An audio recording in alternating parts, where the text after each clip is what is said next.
أعوذ بالله من الشيطان الرجيم. بسم الله الرحمن الرحيم.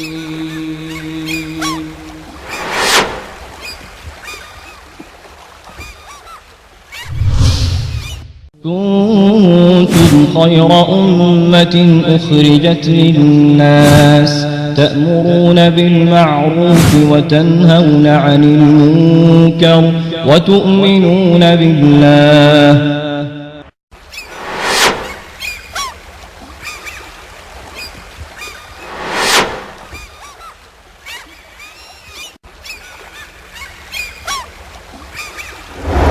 إنما أموالكم وأولادكم فتنة والله عنده أجر عظيم. بلا شبہ تمہارے مال اور تمہاری اولاد ایک آزمائش ہے اور اللہ ہی ہے جس کے ہاں بڑا اجر ہے۔ جو چیز انسان کو اللہ کی یاد، اللہ کا ذکر، اللہ کے دیے ہوئے صراط مستقیم پہ چلنے سے روکے، ہٹانے کا سبب بنے، وہ آزمائش ہے، وہ فتنہ ہے۔ تو سب سے پہلے اہل الحدیث اللہ کے ملائکہ ہے، اور اہل الرائے کا ایمان شیطان ابلیس ہے جس نے حدیث کے مقابلے پہ رائے کو اپنایا۔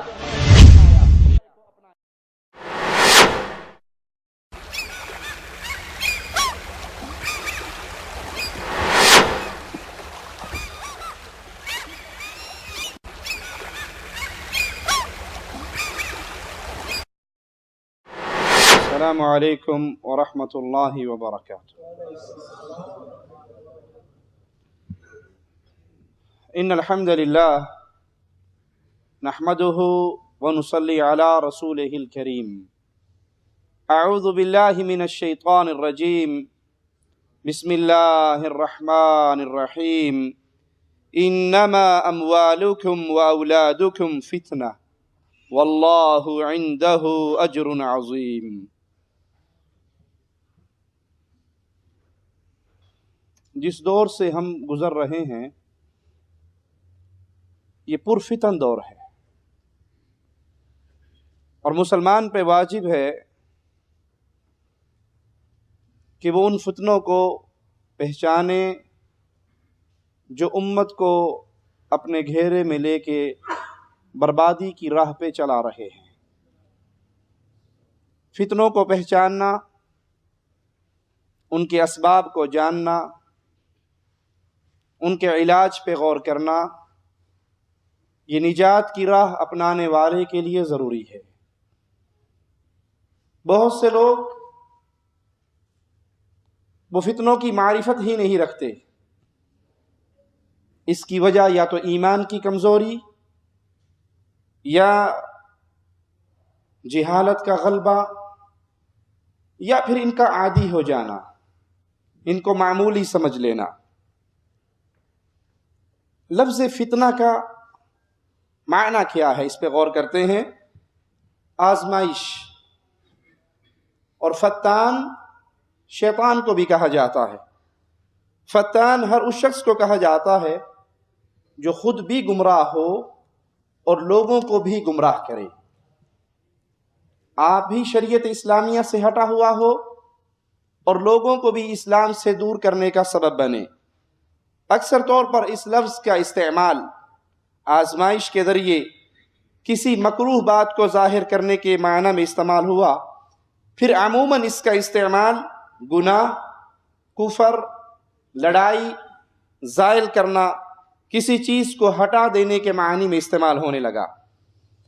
اور ہمارا مقصود فتنے سے وہ یہ ہے کہ انسان اللہ کی راہ سے ہٹ جائے،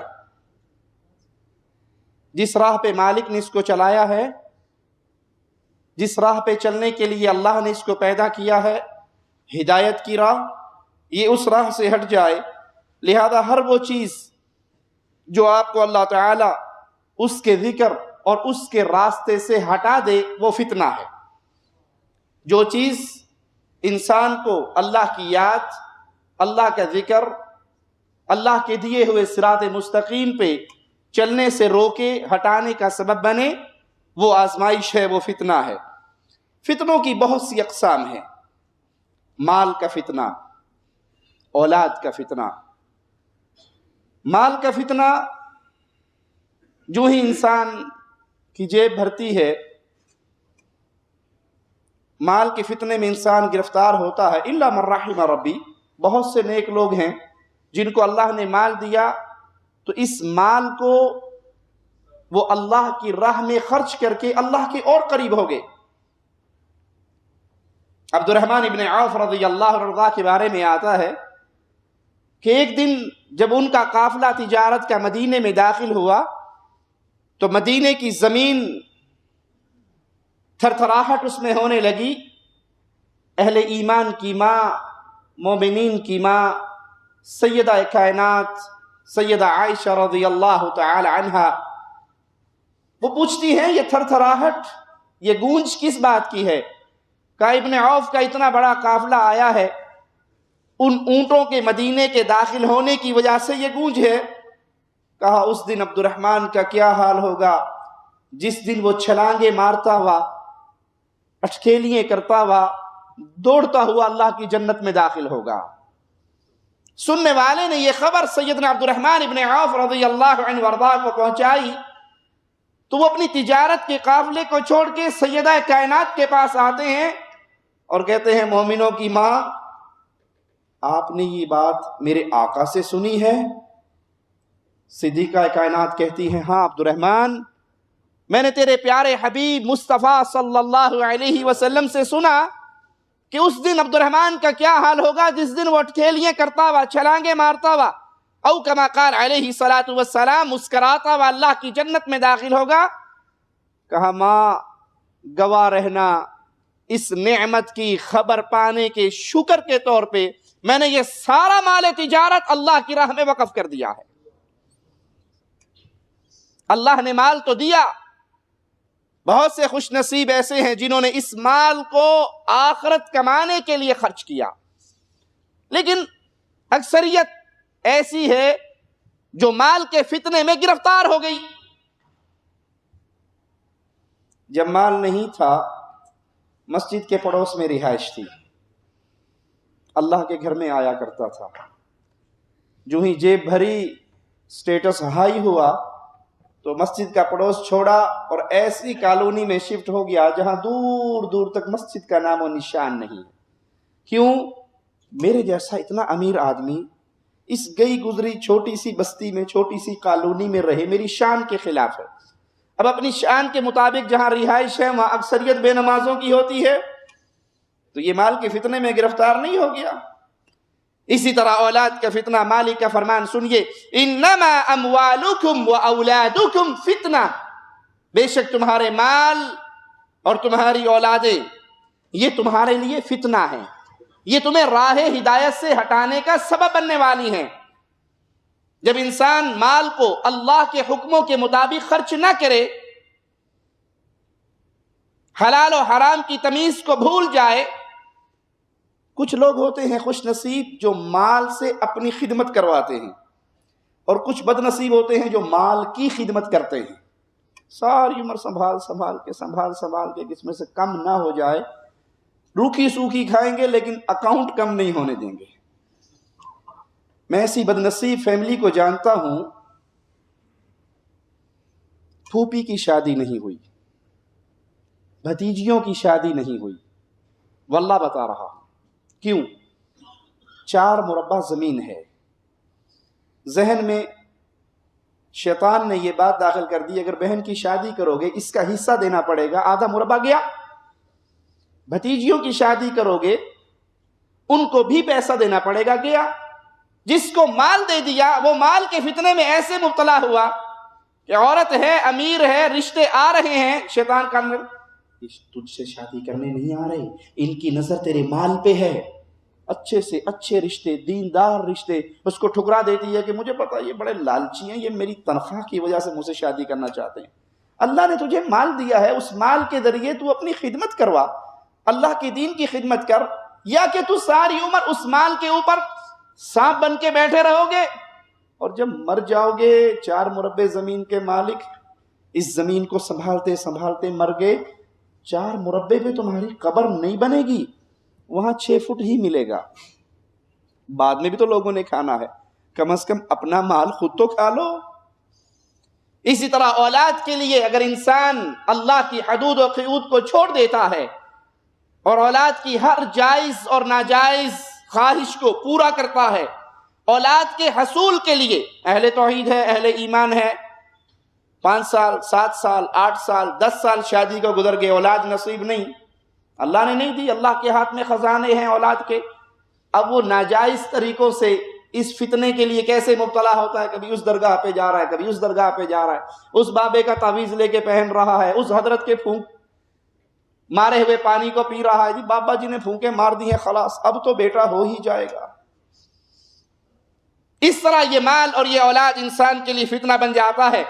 پیارے حبیب محمد کریم صلی اللہ علیہ وسلم کا فرمان مبارک ترمذی کے اندر موجود ہے، آپ نے فرمایا ان لکل امت فتنہ، ہر امت کے لیے ایک فتنہ اور آزمائش رہی ہے، وفتنۃ امتی، میری امت کا فتنہ المال، میری امت کا فتنہ وہ مال ہے۔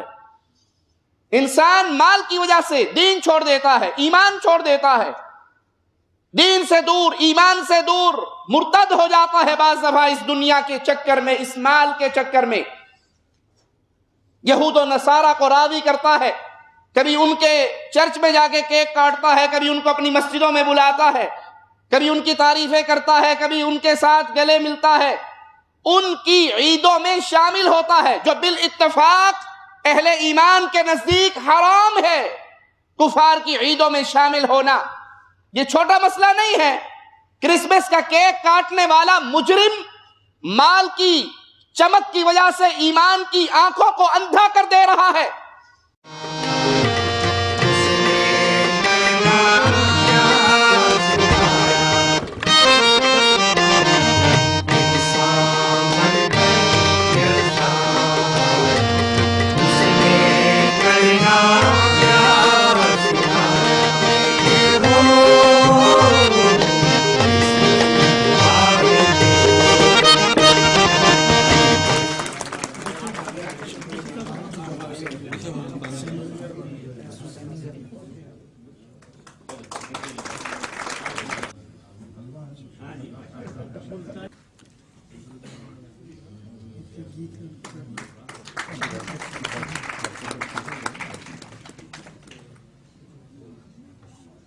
پوری دنیا کو یہ میسج دے رہی ہے کہ مسلم مسیحی برادری ایک ہیں اور وہ امن پر بلیو کرتے ہیں۔